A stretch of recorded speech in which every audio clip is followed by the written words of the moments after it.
Hello, everybody, and welcome to Romancefull's Tarot. I'm about to begin here with a reading. Now, this reading here is a reading that is a general reading. It's for the 20th of September, 2020, and this reading here is destined to the sign of Leo.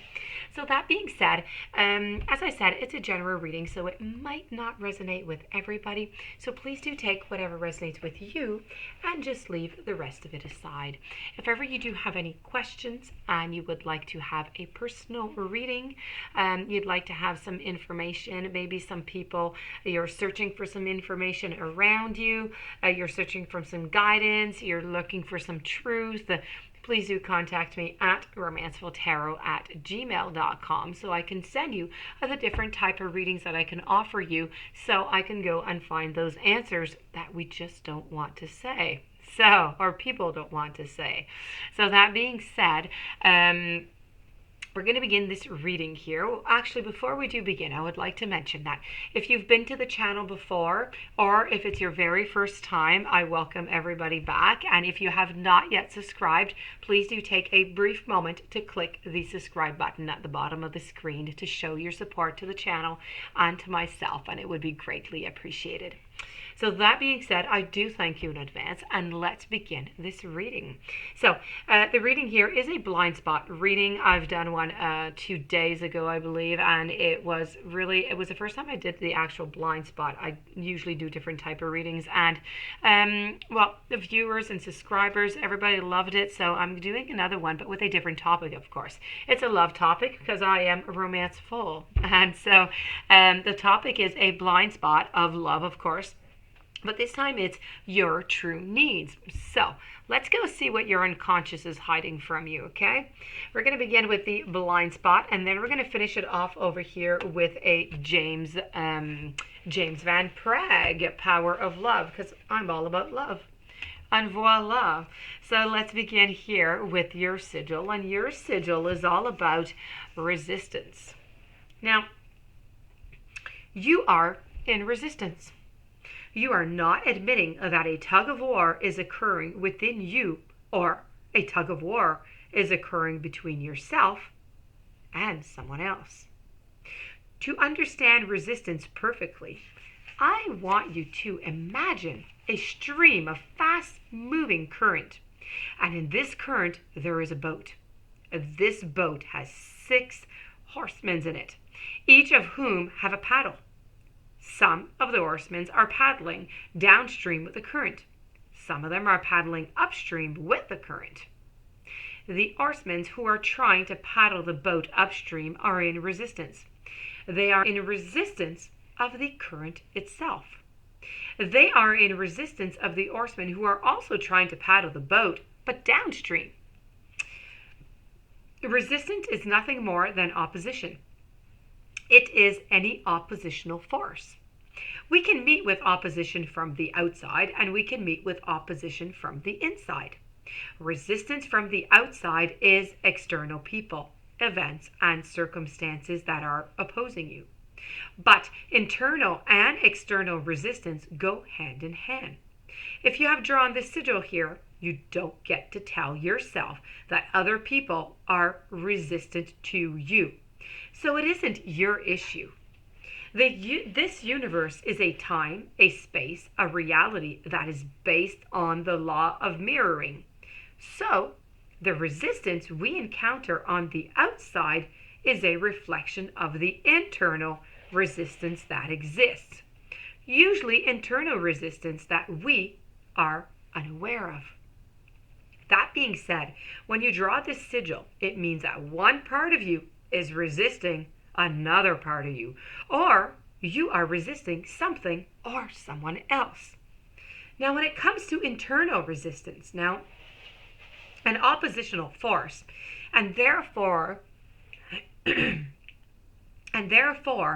resistance can come in the form of thoughts, words, and actions. For example, take the thought, I have plenty of money and it comes to me easily. A resistant thought might be, all I ever get is bills and I never have enough money for what I want. Resistant words may be telling someone that you love them when in fact you really don't, or any other form of unauthentic speech. A resistant action may be getting drunk when you vowed to stay sober.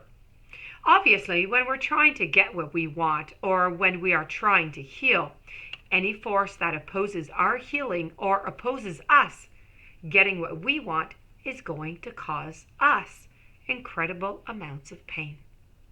What we usually do when we feel this opposition, either internally or externally, is that we try to push through it.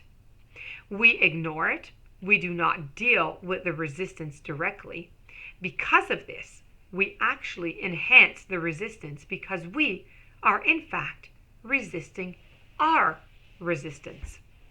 What we have to do is become aware of the resistance we have and directly address it in order to create some alignment so that we can have all of our personal energy going in the same direction. This will reflect externally into the world as external circumstances working with us instead of against us. What we need to do is to dive down, to pull up the anchor so we can set sail. Not try to improve ourselves so that the boat can move despite the drag of the anchor. Another metaphor is that we need to get the oarsmen who are paddling against the current to paddle with the current instead. The process you must go through to resolve the resistance is going to be determined by the specific circumstances. But one thing to remember is that your resistance deserves to be treated as valid and important, regardless of whether or not it is about something true or real. If you do not treat it in this way, if you approach resistance with resistance by already deciding that it is stupid or shouldn't be there or needs to change its stance, you will not be able to listen to that resistance and understand it with enough compassion to resolve it. You will also not be able to arrive at your personal higher truth in any given situation. Sometimes when we become aware of the aspects of us that we are in resistance, we find that instead of opposing our true desires, they point to even deeper desires, and that going in the direction we were intent on going was, in fact, the opposite of what was best for us. Everyone experiences resistance in their lives and in themselves. The people who are massively successful at creating the life they want to live are the people who can resolve the resistance so that their energy is not split and instead all facing in the same direction and moving towards the same thing.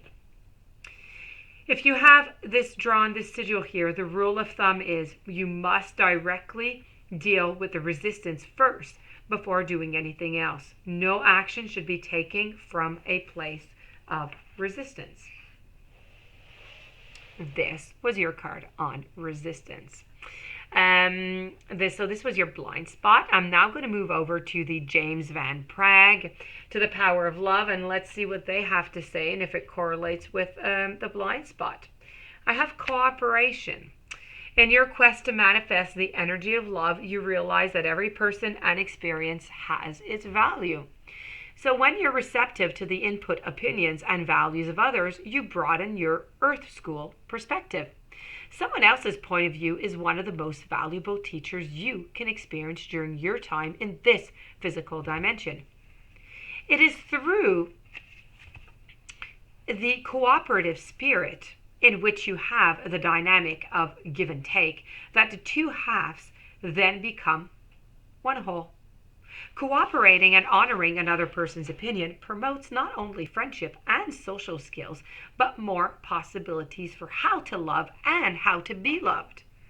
Often the life experience of someone you can trust can prevent you from making the same mistakes. Stubbornness and the refusal to accept guidance can lead you into a maze of wrong turns and dead ends. Never be afraid to ask for advice. We are here to help each other, so knowledge received is meant to be shared. Two heads are always better than one. So this, my dear friends Leo, was your reading. I do hope that you enjoyed it. I do hope that you're going to try to apply all of these beauties to your life and to your love relationships.